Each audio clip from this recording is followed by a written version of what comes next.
Topik pelancongan menjadi pilihan adalah kerana pelancongan merupakan topik hangat yang dibicarakan dasawasa ini. Pulau Langkawi menjadi pilihan tempat kajian adalah kerana warisan-warisan serta sejarah yang telah lama menapak di Pulau Langkawi ini serta merupakan tempat yang popular dikunjungi masyarakat dari dalam dan luar negara. Kajian yang telah dijalankan bertujuan untuk melihat sejauh mana kesedaran masyarakat akan kepentingan warisan-warisan dan sejarah khususnya di Pulau Langkawi ini.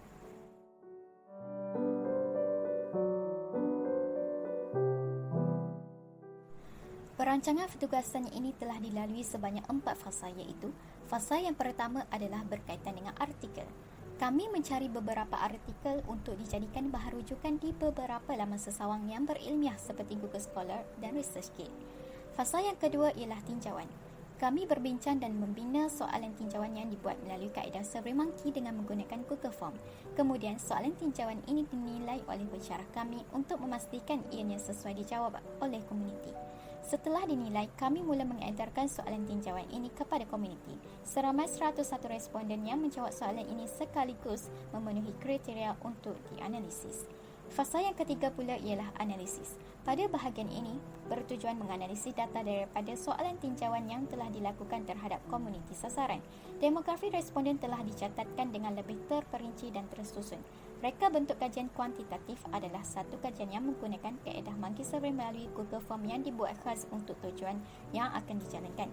Fasa yang keempat adalah fasa yang terakhir di mana kami merangkumkan segala proses kajian ke dalam sebuah video.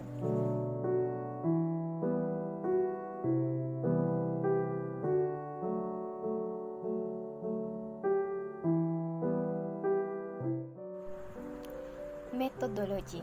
Kajian yang telah dijalankan bertujuan untuk melihat sejauh mana kesedaran masyarakat akan kepentingan warisan-warisan dan sejarah yang menjadi faktor terbesar pelancongan di beberapa tempat termasuk Pulau Langkawi.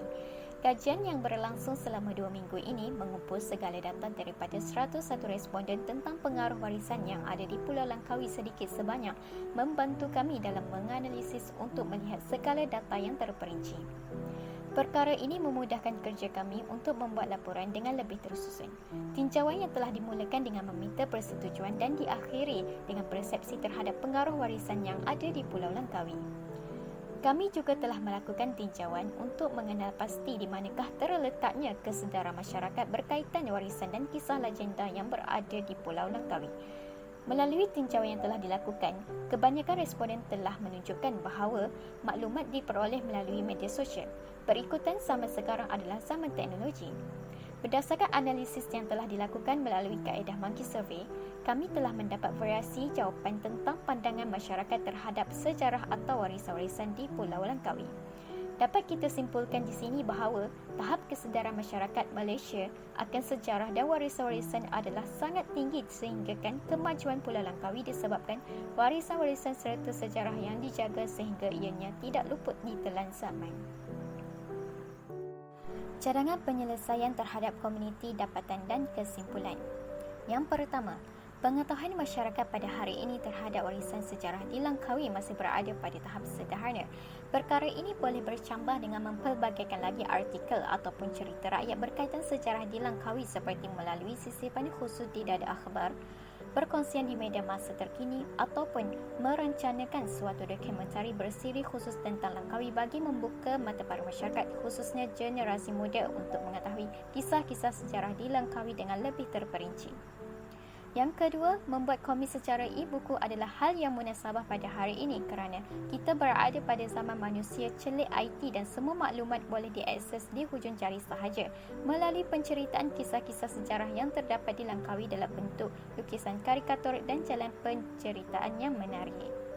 Yang ketiga, pada era teknologi ini juga dapatlah kita memanfaatkan media masa seperti TikTok, Instagram dan Twitter dengan bercerita secara santai atau membuat video pendek tentang warisan-warisan dan sejarah yang ada di Pulau Langkawi sekaligus dapat menimbulkan rasa sayang akan sejarah dalam diri masyarakat terutama golongan muda pada hari ini.